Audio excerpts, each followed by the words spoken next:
Mahantayon mga kapares.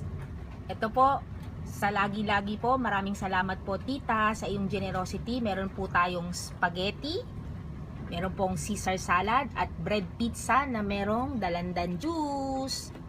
Saluhan niyo po ako sa mga hindi pa nagdi-dinner.